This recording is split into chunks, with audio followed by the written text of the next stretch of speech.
आप सभी को नमस्कार है। चलिए आज की वीडियो में हम जानेंगे टेलीमेडिसिन, जो भारत सरकार की एक बहुत ही हेल्थ की बहुत महत्वपूर्ण प्रोग्राम है। इसे सरकार के द्वारा अलग अलग राज्यों में कहीं इन हाउस के माध्यम से और कहीं पे पीपीपी यानी कि पब्लिक प्राइवेट पार्टनरशिप के तहत भी की जाती है। आज हम पीपीपी मोड के तहत जो टेलीमेडिसिन की सर्विसेज सेवाएं दी जा रही हैं अलग अलग राज्यों में, तो उस पर कुछ चर्चा करेंगे। जैसे जो पीपीपी मोड के तहत होते हैं उसमें भारत सरकार और उस सर्विस प्रोवाइडर के बीच में एग्रीमेंट होती है, एमओयू साइन होती है और उसमें कुछ कार्य सर्विस प्रोवाइडर को करनी होती है और कुछ कार्य जो होती है रिस्पॉन्सिबिलिटी अथॉरिटी की होती है, गवर्नमेंट की होती है। वो दोनों मिलके ही इस सर्विस को लास्ट माइल तक, जो हमारी लास्ट पॉपुलेशन है वहाँ तक ये स्पेशलिस्ट केयर पहुँचाते हैं। ये जो है हब एंड स्पोक मॉडल पे चलता है। जैसे हब जो होता है वो वर्चुअल भी हो सकता है और फिजिकल। वर्चुअल मतलब वो कहीं भी भारत के किसी कोने में किसी राज्य में भी हो सकता है कि जिस राज्य में है उसके स्टेट कैपिटल में भी हो सकता है। वो हब जो हमारा हब है और वहाँ पे जो सर्विस प्रोवाइडर के जो पहले से प्री अप्रूव्ड जितने भी डॉक्टर्स हैं, अगर कोई सरकार अपने जो जनता है उसको चाहती है कि हमारे टेलीमेडिसिन के माध्यम से उन्हें 10 स्पेशलिस्ट सर्विसेज मिले, तो उसके लिए उस सर्विस प्रोवाइडर को पूल ऑफ डॉक्टर्स को पहले अप्रूव कराना होता है कि हाँ, हमारे ये 20 लोग या 25 लोग जो हैं वो सर्विसेज देंगे। ये हमारी 10 स्पेशलिस्ट हैं जो इस डिपार्टमेंट के लिए है। ये ऐसे ऐसे हर डिपार्टमेंट के स्पेशलिस्ट जो होंगे वो सरकार के द्वारा पहले से अप्रूव्ड होंगे। वही वर्चुअली जो है वो गांव के दूर दराज के लोगों को टेलीमेडिसिन की सर्विसेज देंगे। ये तो हुआ हमारा हब। अब स्पोक, क्योंकि हर कोई तो हब में डायरेक्टली बात करना नहीं है इस माध्यम से, तो उन्हें स्पोक के माध्यम से हब जो होता है वो कनेक्ट करता है।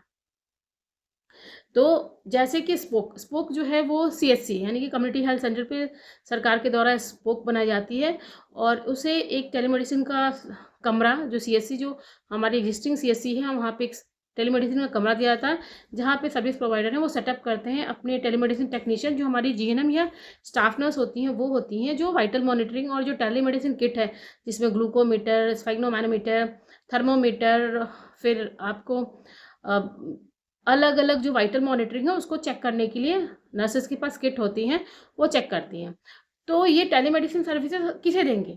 क्योंकि जो हमारे गांव के हैं वो सीएससी में दिखाने आए हैं, तो हो सकता है कि हमारी जो सीएससी है वहाँ पे वो सारे स्पेशलिस्ट डॉक्टर नहीं है, तो उन्हें फिर से दूर दराज जाना पड़ेगा और उनके, तो उसके लिए ही टेलीमेडिसिन की सर्विसेज सरकार के द्वारा दी जाती है ताकि उसी अस्पताल में वहाँ के ही डॉक्टर उनको रेफ़र करें टेलीमेडिसिन के लिए और फिर वो उनको जो स्पेशलिस्ट सर्विसेज है वो मिल सके। तो जैसे कोई व्यक्ति आया, उसने वहाँ के एमबीबीएस, क्योंकि वो जो रेफरल होगा वो सीएससी के एमबीबीएस डॉक्टर ही टेलीमेडिसिन सर्विसेज के लिए रेफ़र करेंगे।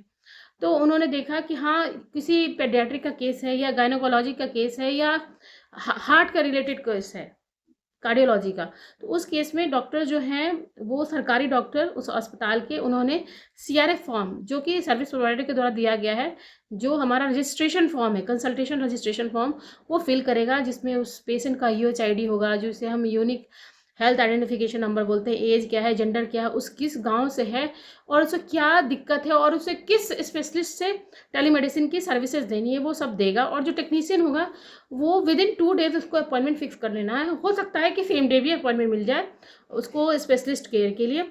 और फिर जो है, जो जहाँ से वो कनेक्ट करेगा अपने जो हब पे, जो स्पोक, तो उसमें जहाँ वो एमबीबीएस डॉक्टर जिसने प्रिस्क्राइब किया उसकी भी अवेलेबिलिटी चाहिए और टेक्नीशियन भी।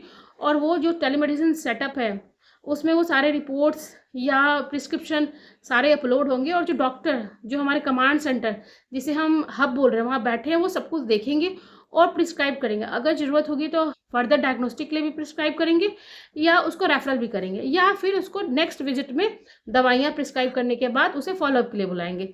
तो ये सर्विसेज से फ़ायदा ये है कि out of pocket expenses, travelling time और उसी गांव में उसको स्पेशलिस्ट केयर मिल गई। इसके जो मेन जो फीचर्स हैं जो टेलीमेडिसिन सर्विसेज का, कि इसको इंटीग्रेट होना है किससे, एवीडीएम से, आयुष्मान भारत डिजिटल मिशन जो है हमारा है, साथ में ई औषधि से, और भी भारत सरकार के जो पोर्टल है जो हमारे पेशेंट्स के लिए बने हैं उनके साथ भी इनको इंटीग्रेट होना है। तो फिर आगे इस विषय में चर्चा करते रहेंगे। तब तक के लिए धन्यवाद।